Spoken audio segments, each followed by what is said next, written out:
Hey, we had a call come in. Okay, folks, time to take a call. This is Forrest Nash, and you're listening. Please help me. My name is Casey Moore. I'm at 25 Nancy Drive. My best friend's been stabbed. He's bleeding everywhere. I don't know what to do. Please help me.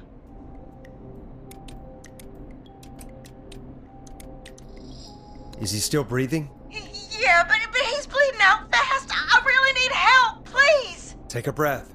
We'd been out at the reservoir. We were heading back to his place when we heard this whistling all of a sudden. He just started freaking out. He screamed at me, told me to hide. I'd never seen him like that, and I just panicked and ran and hid in a bush. Oh no. Forrest. Then what happened? He went up the road and talked to someone. I couldn't really hear or see anything. It sounded like he might have known the person, and they just stabbed him.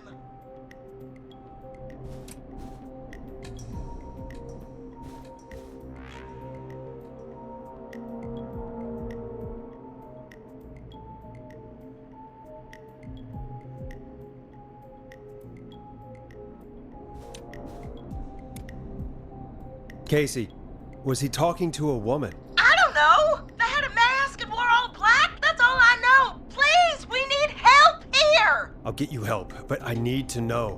Where did the masked person go? They left. They left him to bleed out. I waited until they were gone, then dragged him into the garage and called 911. Wait, why didn't she make sure he was dead? I don't know.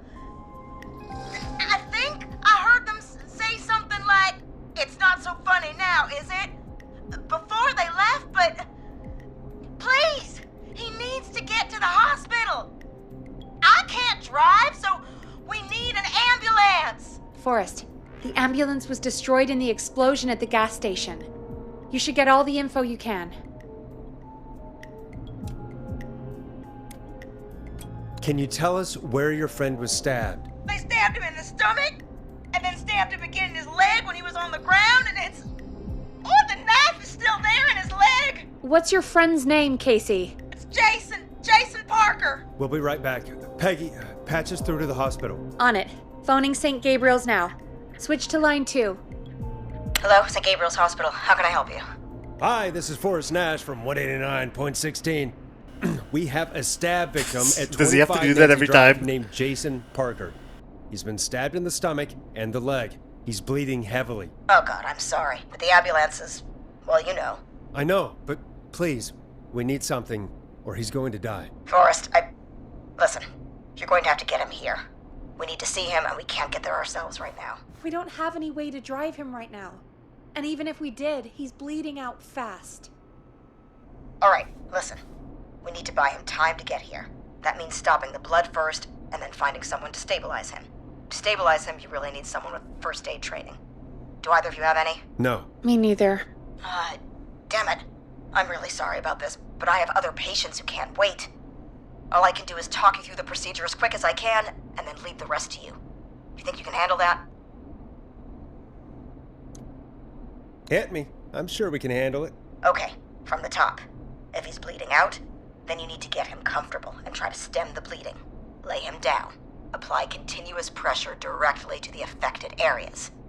When the bleeding slows, get a clean cloth of some kind and hold it over the wounds. Get them comfortable. Apply pressure. Clean cloths when slowed.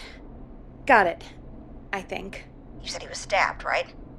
If the object he was stabbed with is still in him, don't take it out. Yeah. It's stopping the 101. worst of the bleeding right now. If anything, you should secure it so it stays where it is. I wouldn't have thought of that. It makes sense, though. God, that was a lot of info. But I think we can handle this. Glad you got it so far, because there's more to go.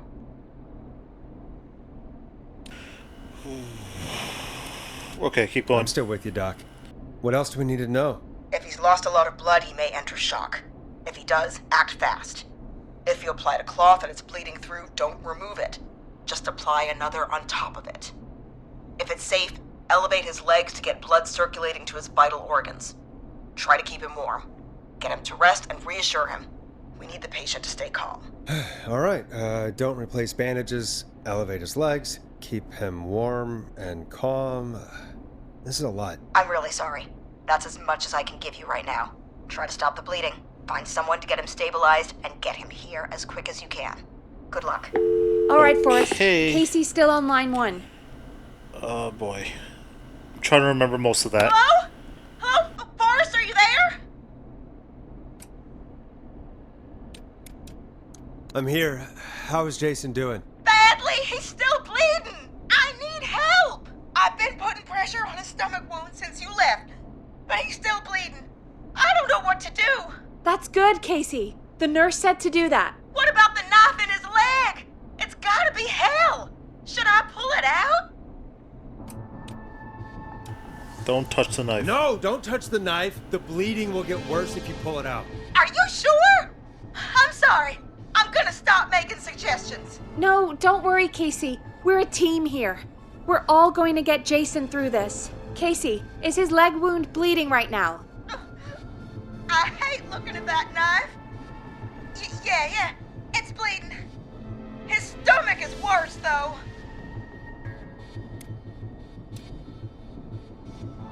I think we need to secure the knife so it doesn't move around. Do you have anything you can tie around it? Yeah. There's some laundry piled up on top of the dryer, some cloths on the hood of the car, and what else? I guess I've got my jacket.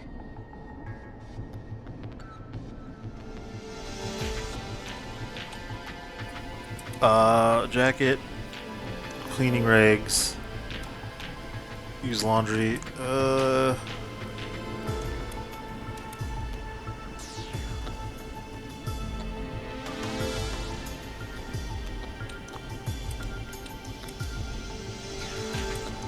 So I think these things are going to fall under being comfortable, securing the knife, and cleaning the wound. Cleaning rags, I think, is for the wound.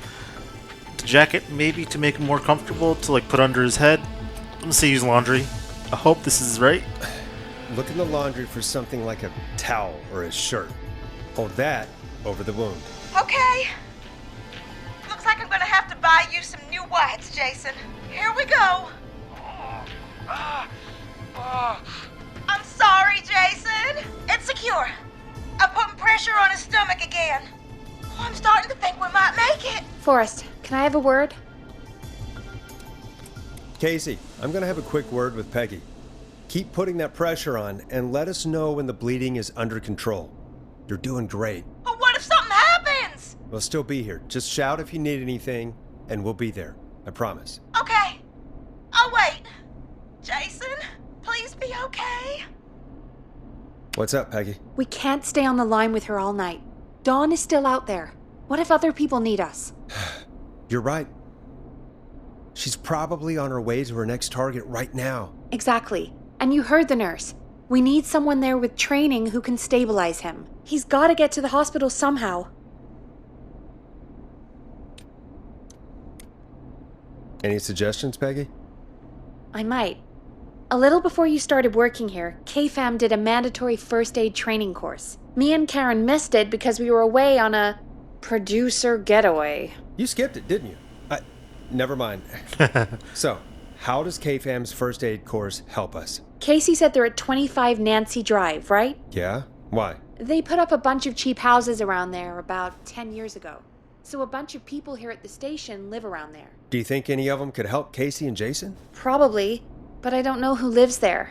And since I missed the training day, I don't know who knows first aid. Could you call them and ask? I don't know everybody's numbers. I've only ever called Karen. Everybody's personnel info is probably in Reggie's office. Got it. I'll look through their files in Reggie's office. It's a life or death situation. I'm sure they won't mind. Right. But there are a couple of problems with that. Go on. It's sensitive information, so Reggie probably locked it in his safe. Great. Do you have any idea what the combo for the safe could be? Not a clue. Reggie's a serial note taker, though. Maybe something in his office will give it away. Right. There is something else. I'm not gonna like this, am I? Have you ever heard, the future is floppy? Peggy, what the hell are you talking Floppy about? disks. I'm talking about floppy Yay. disks. Floppy disks are like these futuristic things that have information on them. Floppy disks. You Man. put them in a computer and they do something. Peggy, I know what a floppy disk is.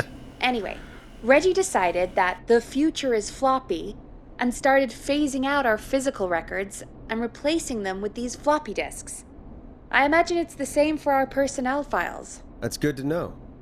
Since we haven't heard anything from Casey, I'm guessing Jason's okay for now. I'll check out Reggie's office and see what I can find. You'll need a key for that. I'll just slide it under my door now. Thanks, Peggy. I just have to look around.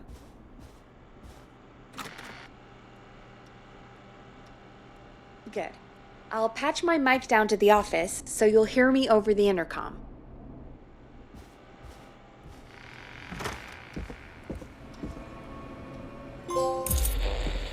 Master of unlocking. Nice.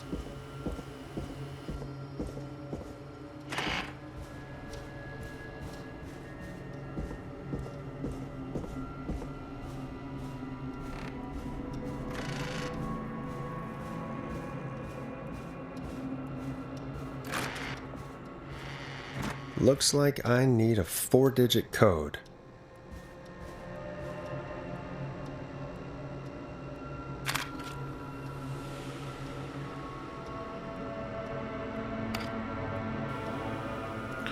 Clive, if you're reading this, stop stealing my post-it notes.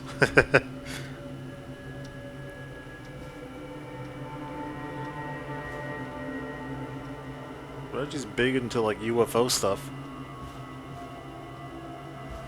Certificate is certified Reginald Scott. He successfully completed the first aid training.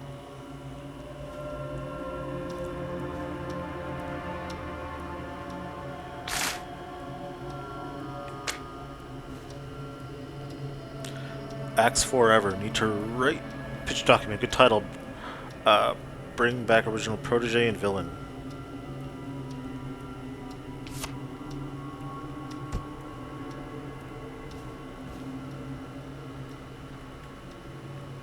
Ask Jeannie where those tapes are. It's been weeks now. Overdue.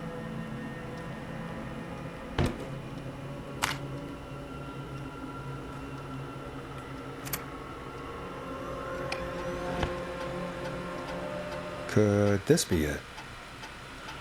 Deep cuts. Top secret pizza delivery cutter kills with pizza cutter. Free slice on me. Terrifyingly, there's never any pizza. What happened to the original delivery guy? Maybe write him as final girl's boyfriend. Protagonist is college student Megan. She's her name to follow. She's smart, beautiful, resourceful, and lactose intolerant. Amplifies the divide between her and the pizza killer. Takes place on November 7th. Very important date for the town. Great Goose Gathering event where a large number of geese appear suddenly to save the town from starvation. Try to link this into the greater story. You need to kill off Megan's support network throughout the movie, like Acts 3, but even scarier. Maybe partner with Patty's Pizza for lunch. January 10th orders just receive pizza cutter and tickets to the movie.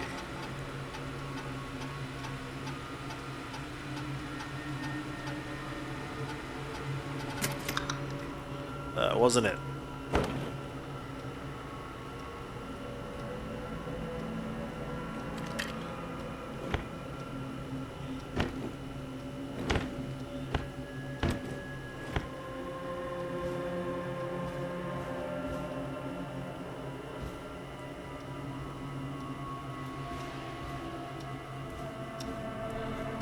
Well, those numbers could mean something. Hold on.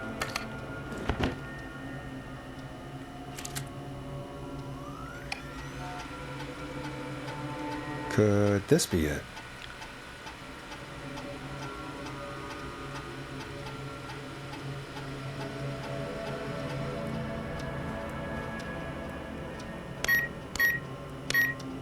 Nice. There we go. Hint, very important date. Oh, so much. Carter Bradley. Let's check these.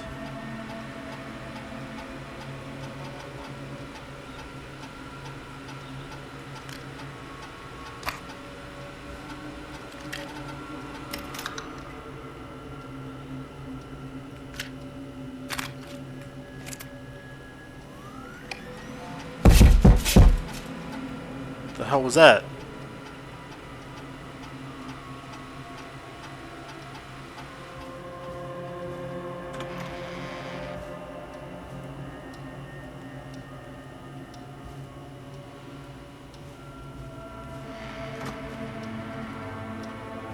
Why was that?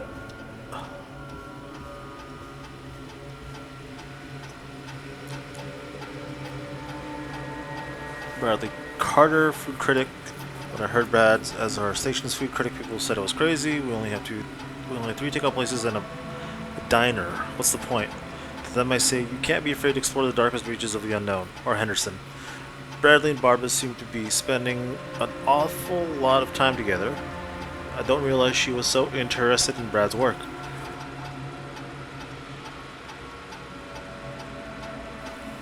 Maybe I should join one of their after-work meetings sometime. I've always wanted to learn more about food. Brad and Barbara ended up missing most of our first aid training session. Brad made a joke about practicing mouth to mouth, and Barbara got really upset and stormed off. The joke wasn't that bad. But he doesn't live there, near the area.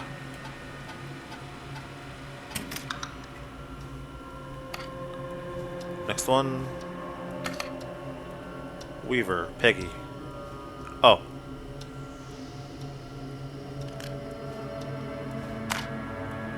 Nash Forest. Where do I live? Get a load of this, Peggy. Apparently, I'm a lone wolf type. Forrest, what are you doing? We don't have time for this. We have a man literally dying on the line, and we're more interested in you. You're right, I'm sorry. I need to focus on possible candidates. I can read the rest of this later. Yeah, I'll read it later. This is me and Peggy. Alright, who's next? John Hedges.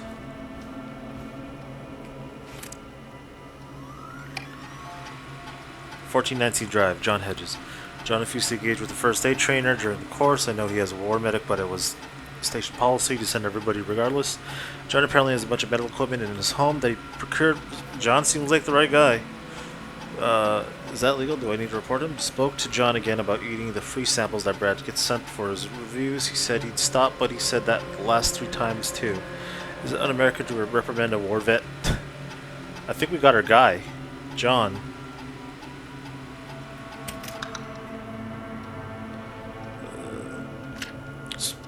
Gonna double check the others.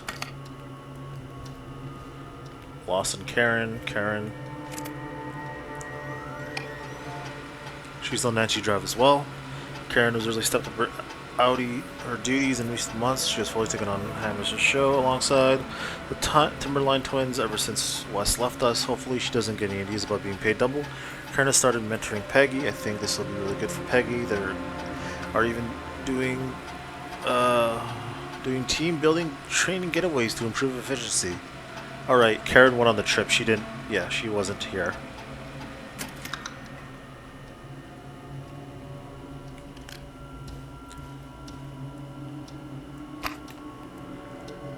Albright, Barbara.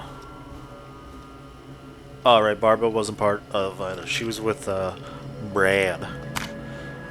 Alright, we got John Hedges. Hey, Peggy, you there? Yeah, I'm here. Did you find what we need?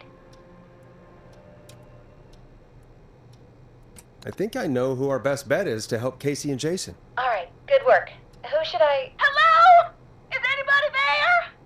Please pick up. Casey, I'm here. What's wrong? Jason started going pale. I tried to get him to rest, but he just threw up everywhere. What's happening? What do I do?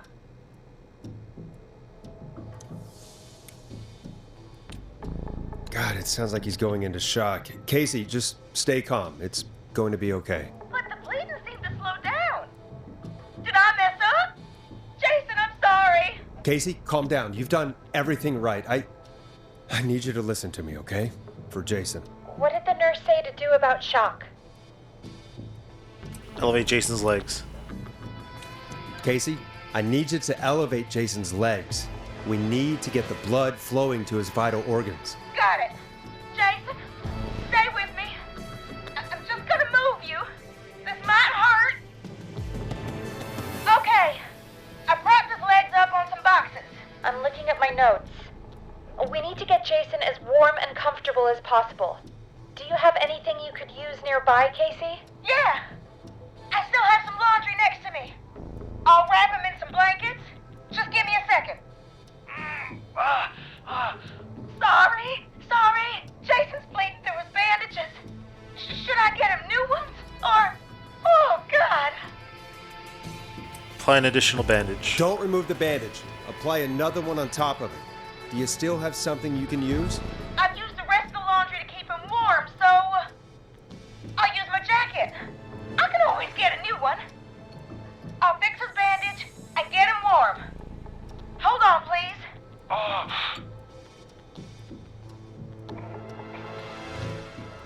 Sorry.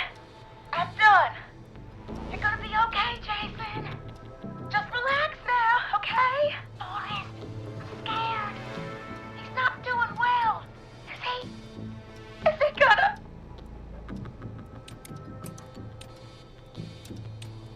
Casey, I need you to be strong for Jason. Sit with him and reassure him that everything's gonna be okay. Okay? Okay. But please, I can't give him what he needs.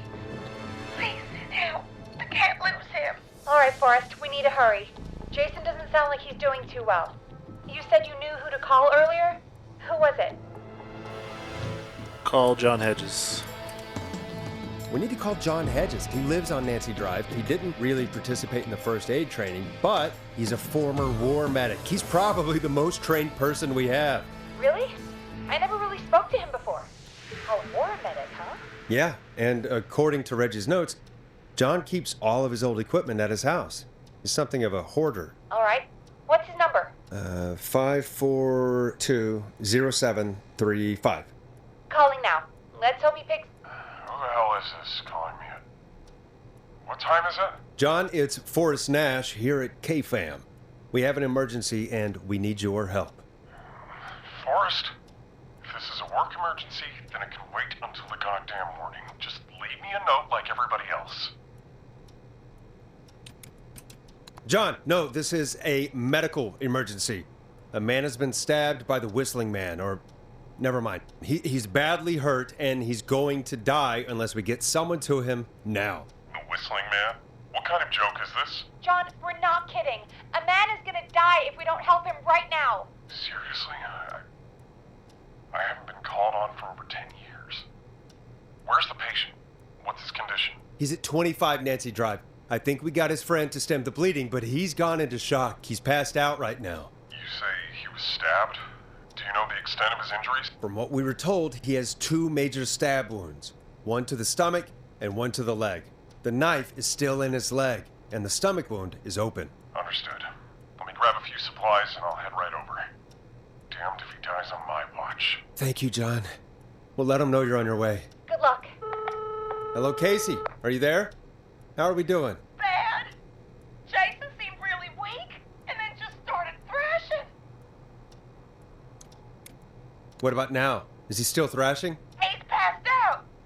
Please tell me you found someone to help. Casey, help is on the way. My colleague will be there soon. You hear that, Jason? Someone is coming. You're gonna be just fine. Just hold on for me, okay? Just hold on. Come on. Hello, Casey. This is John Hedges. I'm here about Jason. Please let me in. I'm guessing that's Jason there. Casey, I'm gonna need your help. Forrest, Peggy, don't you two worry. We've got this from here. Okay. Forrest, we'll call you back later. I have to go now. Good luck, everyone. Ooh, man. Okay. God, I hope he's gonna be all right. And with that, the show moves on. We're sending our best wishes to Jason. Whew. Well, after all that excitement, I think we could use some music. Come back upstairs when you're ready. I'm gonna read my file.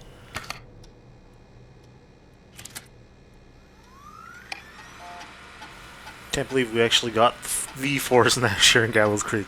His motivation may be low, his demands are a bit beyond our means, and he's currently blacklisted from any reputable station, but honestly, we don't have that reputation to lose. What did I do? Forrest isn't really integrating with the team, seems to have this lone wolf thing going on. Heard him call Janie. Janine and Brenda. In his first week. Hopefully this changes when he gets settled.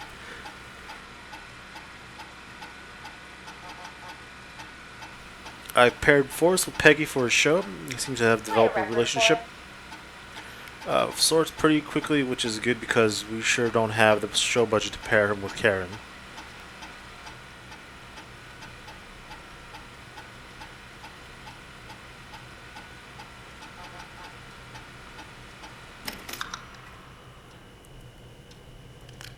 I better put a record on. Peggy. I've never seen somebody gel with everybody as quickly as Peggy has. Her and Karen Barber have really become a little family already. Maybe we need to run the station on girl power. Hopefully it's cheaper than electric. Sometimes I wonder if Peggy secretly wants her own show. She hasn't been shy about getting involved. Sorry, getting involved in the calls on the screen sometimes is better. Feels as though Forrest could just leave her a coffee in the call and nobody would know. Peggy and Karen have missed another work event. This time, first aid training because of their training sessions. Their collection of cocktail parasols grows after each session. Come on, Forrest. Put the music on already. Why are they doing training session at a bar? Okay, I'm coming.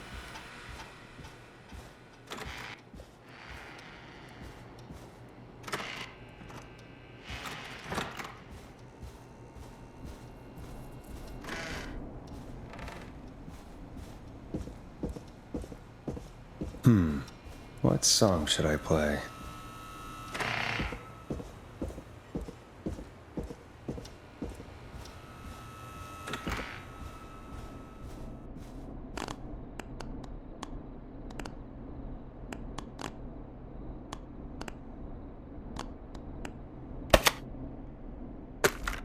Hey, play something.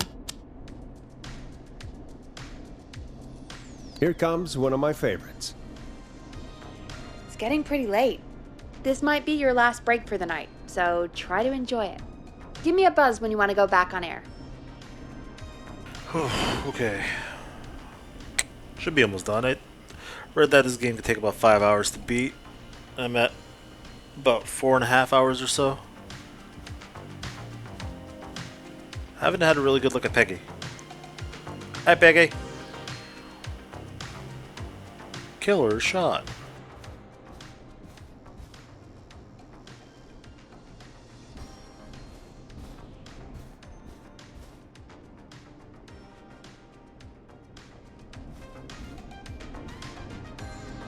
Let's roll. You got it. We've got another call coming through, too. Oh, we have another call coming in. But, hang on. What's up, Peggy?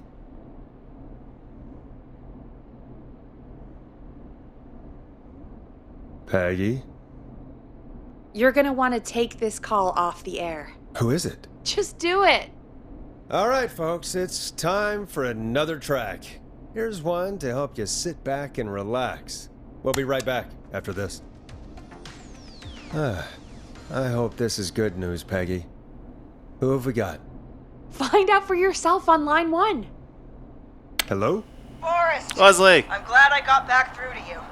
Sounds like it's been a busy night, huh? Surprise! It's Leslie, our 911 operator, leading the charge from Henderson to come save us. It's so good to hear from you. Are you okay?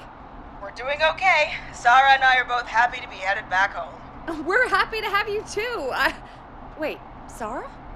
Oh, I mean Deputy Martinez. Anyway, we got back into radio range a little while ago. We've been listening in, but haven't been able to get through until now. Ever since you found Sheriff Matthews, it's only gotten worse. It's been a long night. Well, it shouldn't be too much longer now. I'm glad I got through to you. I wanted to let you all know what's going on. I made it to Henderson. Turns out somebody had cut the phone lines, and they had no idea what was happening. After I told them, well, their sheriff sent a goddamn squad back with me to stop this. That's great news. That's crazy about the phone lines, though. Do you think the Whistling Man cut them? I'm guessing so. I don't know how the Whistling Man did it. But that doesn't matter right now. Listen, we're coming in hot, but we need your help. I know Gallows Creek isn't a big town, But if we don't know where the Whistling Man is, we can't get him. Her. That's where you come in.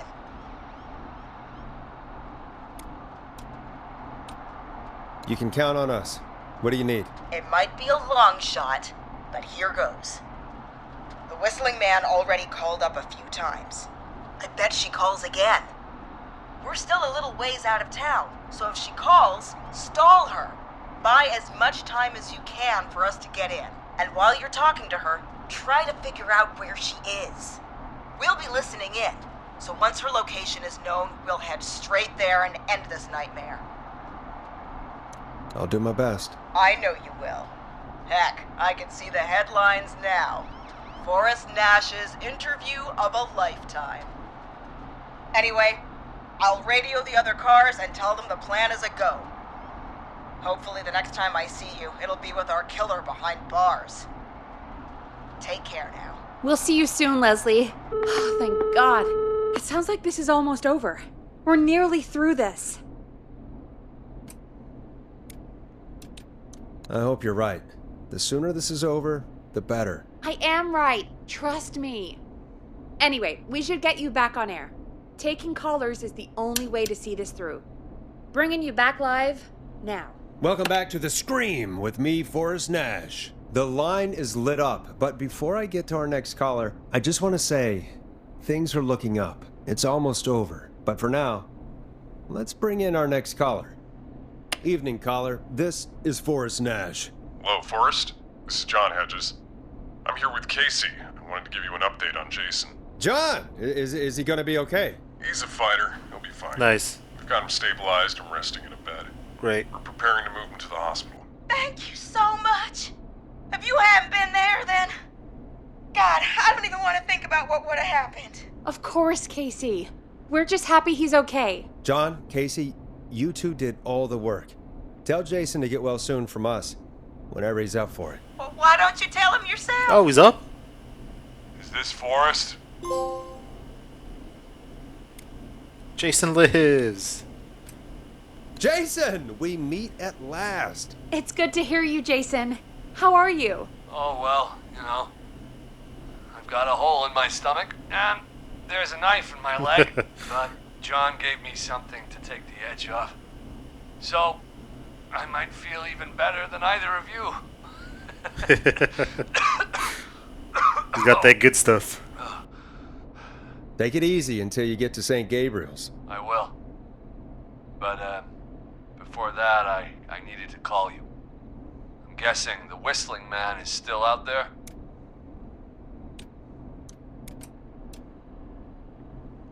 Yep. As far as we know, anyway. I was worried you'd say that. God damn it. Actually, I'm glad you called. I wanted to talk to you about what happened earlier. Go for it. Casey said when you were attacked, your assailant said something like, "It's not so funny now." Do you know what they meant? I do.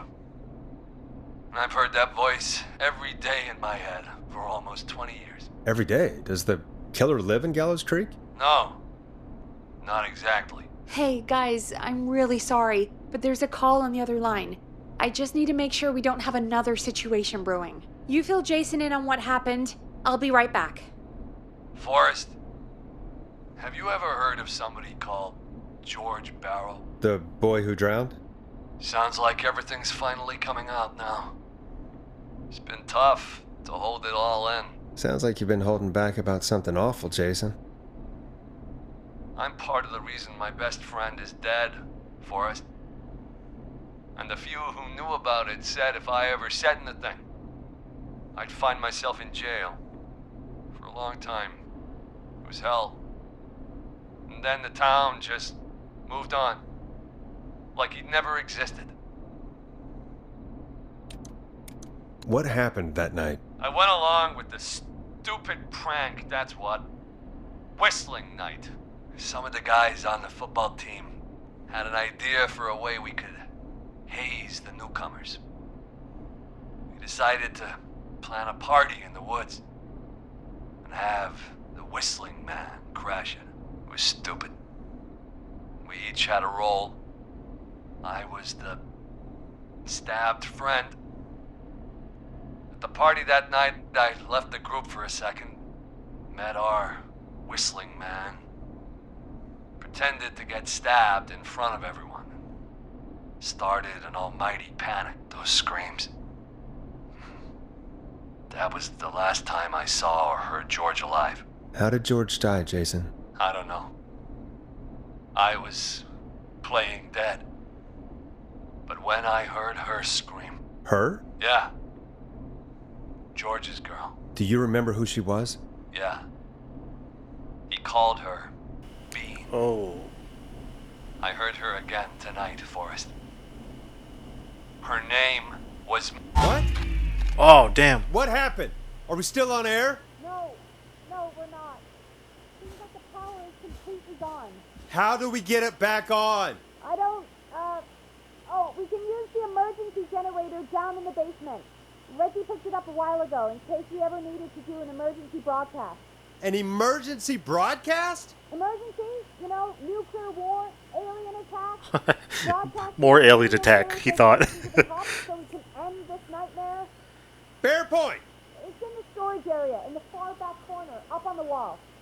You might have spotted it earlier when you were digging around for all those tapes. It'll have a big red button. Just press that. I'll see you when you're back. Okay. I think I know the name he was about to say. That, like, show flyer we had, or saw, in the basement. It's the person playing Dawn in the show. Macy, I think it said. Ah, yes, and George Burrow was starring opposite, so... Yeah, that's her.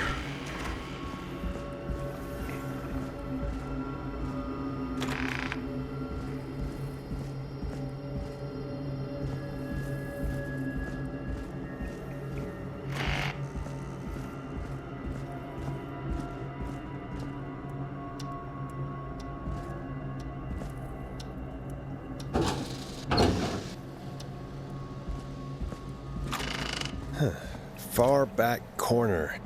Why is this station so big? I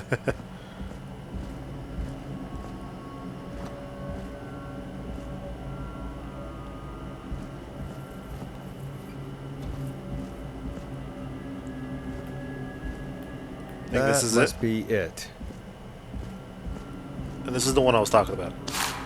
Humpty Dumpty, a story of love and tragedy and betrayal, starring Macy Cartwright as Dawn, and then George Burrow as Henry. Yeah, alright. Macy Cartwright. Boom! We've got power. Let there be lights. Oh, crap. The whistling man. I need to warn Peggy.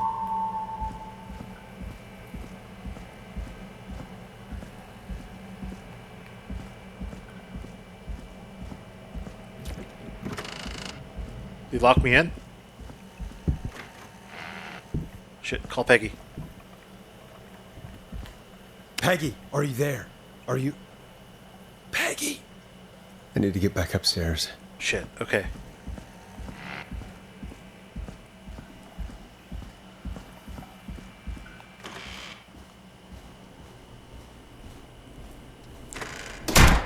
What the hell? Was it? Oh, Jesus. What the frick?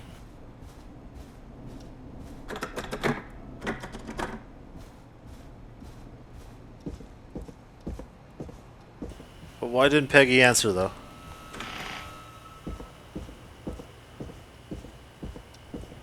Peggy, no! Oh no. Peggy! Peggy! Where'd you go? Oh, Jesus. What the hell, dude? No way. This can't be happening.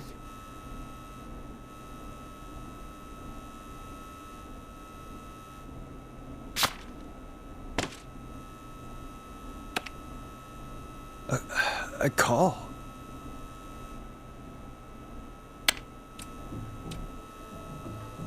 Where's Peggy, Dawn? Have some patience, Forrest. It's almost the end of the night.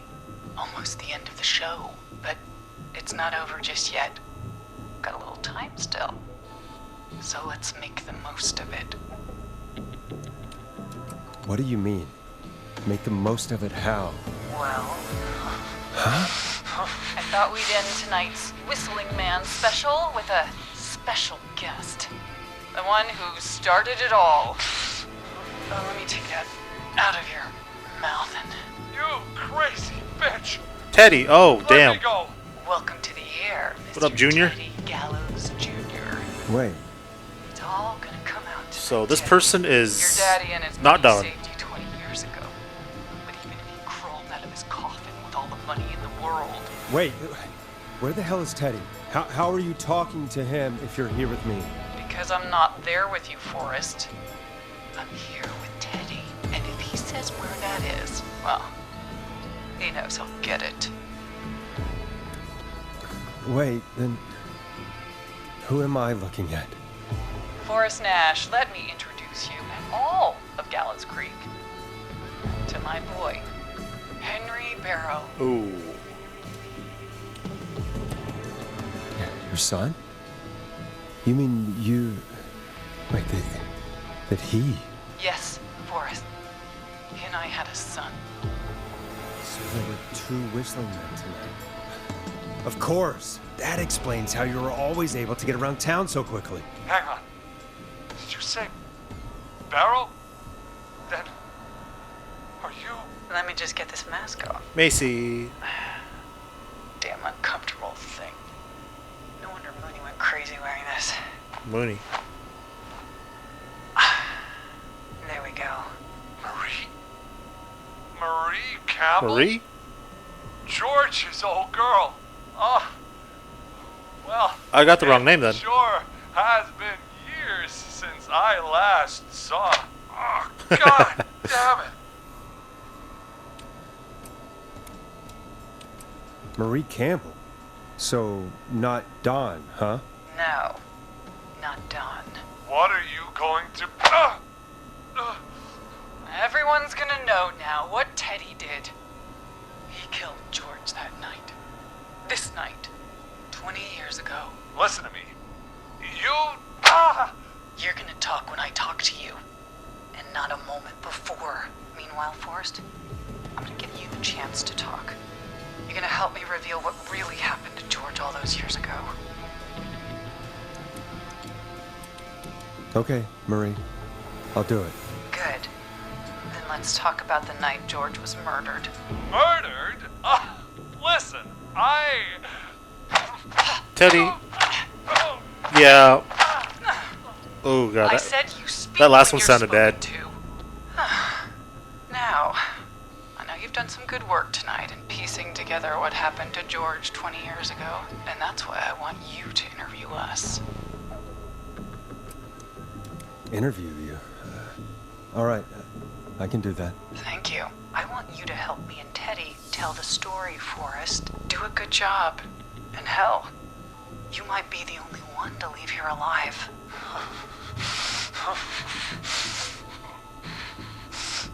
I need to drag this out. If I can buy Leslie time to get back to Gallows Creek, and if I can find out where Marie is, then this can end.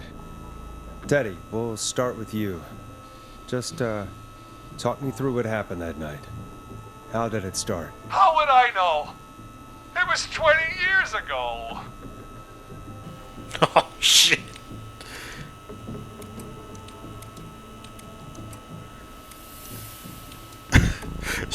Damn. Teddy, be honest with me or we're both going to die. Honest? Forrest, I'm trapped here with a psycho. Ow. What the hell? God damn it. She did it anyway, okay. Our first team party was coming up, and when I saw the date it was scheduled for, I had an idea for a way we could prank the new guys.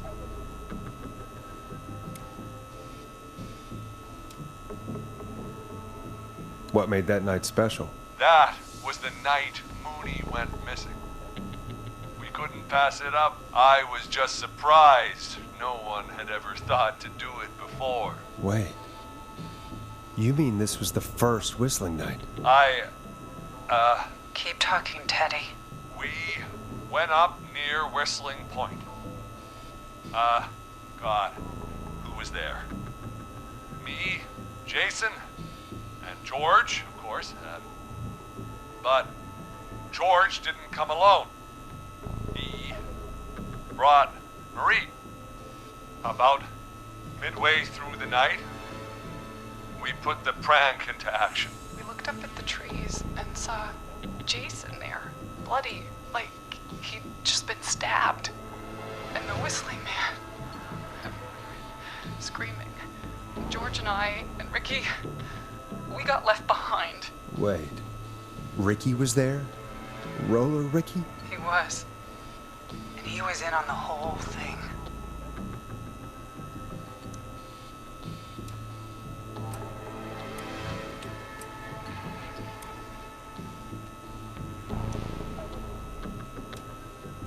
Is that true, Teddy? Did you tell him? What?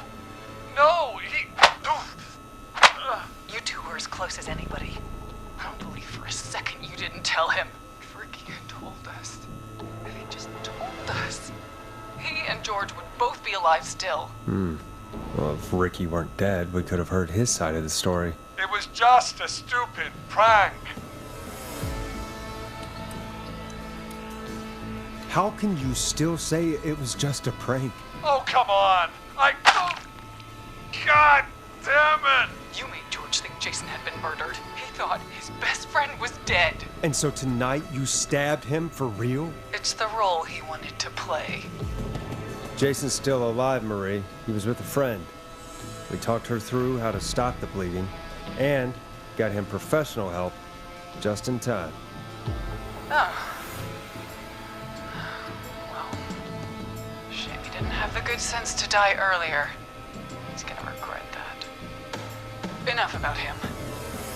Me and George took off running, but somehow we got separated in the woods. I ended up near the bottom of Whistling Point, and when I noticed George wasn't with me, I panicked. And then, I don't know how he snuck up on me, but the Whistling Man grabs me. I scream, and he starts laughing, telling me it's just a joke. I could stall for time here.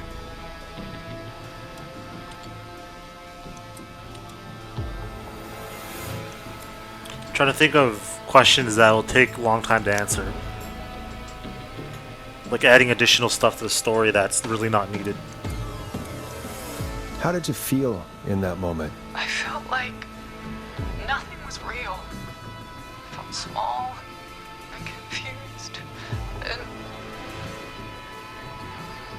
Who was under the mask, Marie? Who was the Whistling Man? it was Chuck. Chuck Brody, okay. Chuck Brody. Laughing away. But then he stops. And he's looking up at the top of Whistling Point. What was he looking at? Teddy, what happened next? Nothing. I mean, it was just... Teddy? George fell off Whistling Point.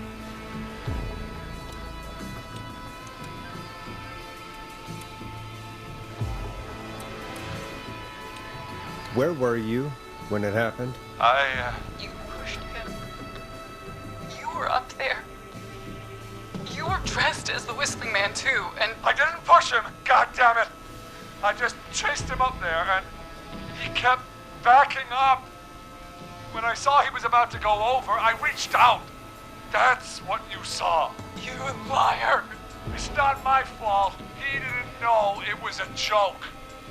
If he'd had any brains, he would have realized. Dude. Ugh, Man, Teddy, you gotta bitch. know what to say. No one's going to believe this. After all you did. And yeah, I picked the wrong question there.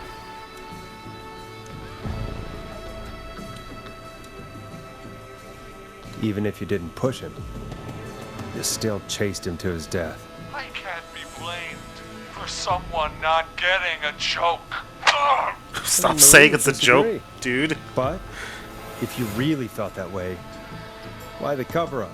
My future was at stake, Ash. You know what it's like. People like us are bred for bigger things. I'm going to be the mayor of this town, Forrest. And then governor. And then, who knows? What happened that night was tragic. It should never have happened.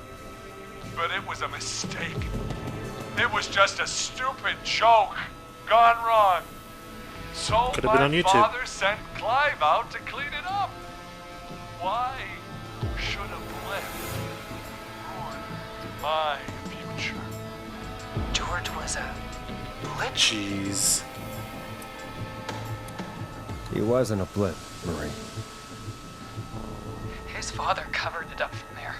I searched for George's body all night, but Sandra found him the next morning while out jazz running. she found him in the river, but she lied about that to protect Teddy. She said something about her rent going up, unless she... Teddy, did your father own Sandra Sharp's dance studio? It's Gallows Creek, not Shark Creek.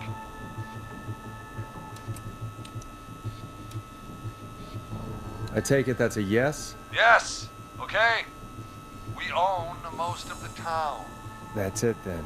Your father was going to run her out of business, unless she lied and said she found him in the reservoir instead of the river. What my father did in his business dealings is nothing to do with me. The false reports.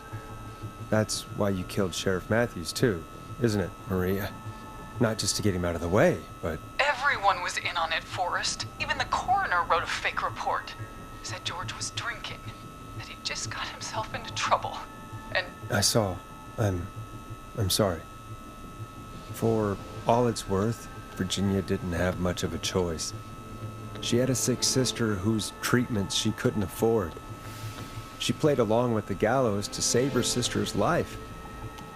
And her own. even still, she should have told the truth. I did my part. I tried everything I could think of. I even went to the newspaper, but no. That coward killed the story. But Maurice Russell is dead now.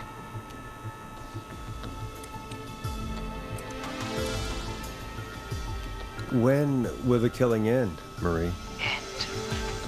When does it end? You can't kill the world. This has to stop sometime. It has to. It never should have started. He shouldn't have pushed my George off the cliff. He should have been punished. It's coming to a stop. At least for now. Here. Where George and She's at the ravine. met before he joined the football team. Was right after he shot the winning throw. Wait a sec.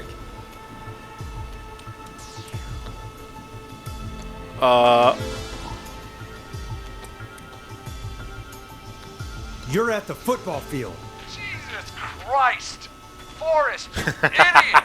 We're in the gym at Gallows Creek High. I told you not to do that. Damn it. Wait. Well, Dead too now, isn't he? He is. Anyway, I think that about wraps up the interview well, with there goes Teddy. that. So,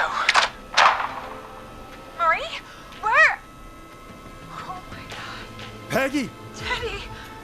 Peggy, it's been so long since I've seen your face. I worried you wouldn't come. And here I was, thinking you'd forgot me. I'd never forget my own sister. Oh, what? Sister? Peggy, what's happening? Why are you even there? Wanna explain, Peggy?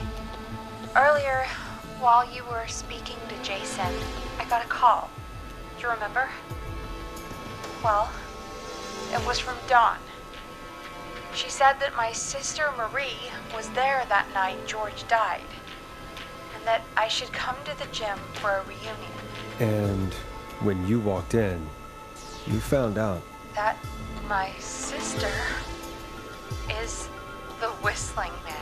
Good to see you too, Peggy. Why didn't you tell me any of this? She said that it was my last chance to see my sister. I knew if I told you you'd try to stop me or come with me when we need you on the radio. And I just... I'm sorry. This has to be a lot for you. What happened to you, Marie? You just disappeared one day. Disappeared? I was thrown out, Peggy. I begged Mom and Dad to do something about what happened that night, but did they care? No. They told me to stay quiet. They only cared when they learned I'd been with George. And... Marie, I'm so sorry. I never knew. It's not your fault. Really, it's Mom and Dad I should be seeing right now. But since they're dead and gone, well... I'll have to settle for the next best thing.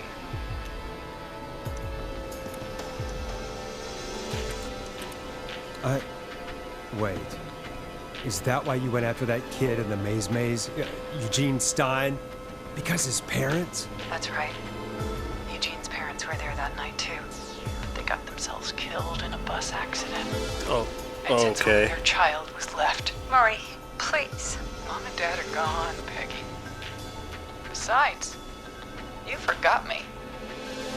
Just like the rest. You forgot. Is there any way I can prove Peggy didn't forget Marie?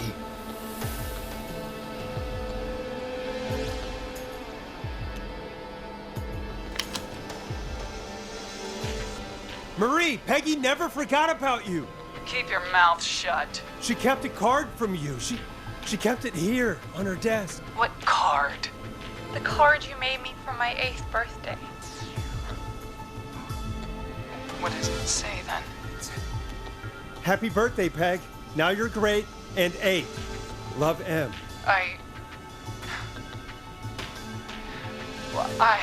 Henderson police! Free! Oh, damn. No! Henry! Get out of there! Oh, jeez. Peggy! We have 1 wounded, 1 dead, and we're in pursuit of the suspect. Henderson police! Freeze! Forrest! Leslie, how's Peggy? She's been cut pretty bad, but we're here now. I'll be okay. God, Marie. Hey, Zara! Tell two I need you sisters. to look after Peggy. She needs help. Now, we got here just in the nick of time. Where's Marie? She bolted right as we got here. The police are right on her heels. It won't be long now. It's over, Forrest. Oh, man. It's over. Well, folks, it was a long night, but we made it through together. I'm gonna head off to go check on Peggy. This has been Forrest Nash. And it's been a scream. And no upcoming election, so we're good there. The man, the myth, the scream. We lost the end. Nice. Oh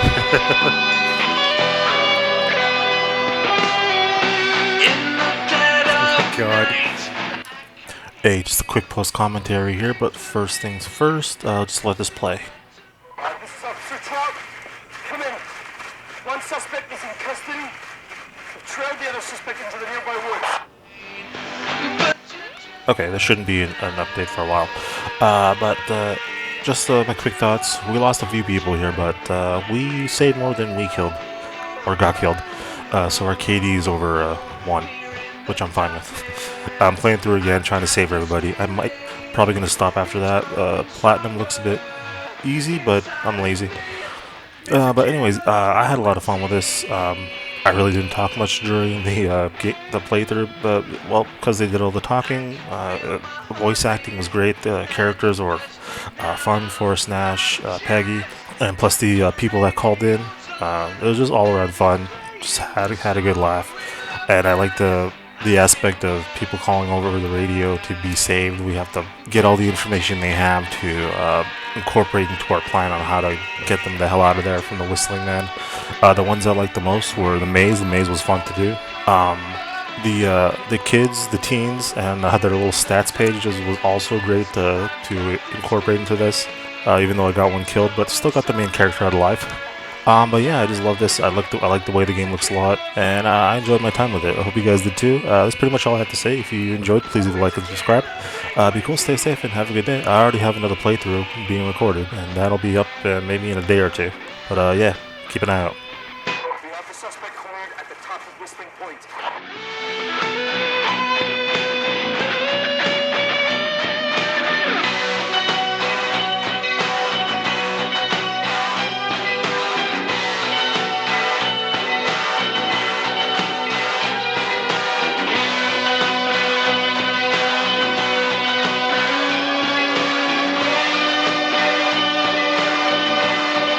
Stop! Put your hands in the air! Get down on the ground!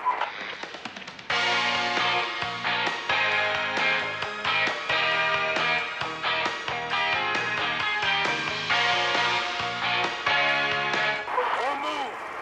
Nobody else has to get hurt!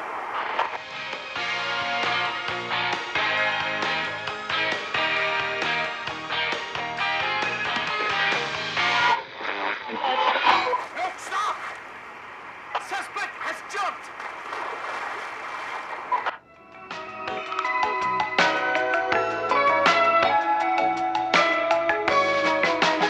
Officer Lugo, do you have a visual? Negative. No sign of the suspect anywhere.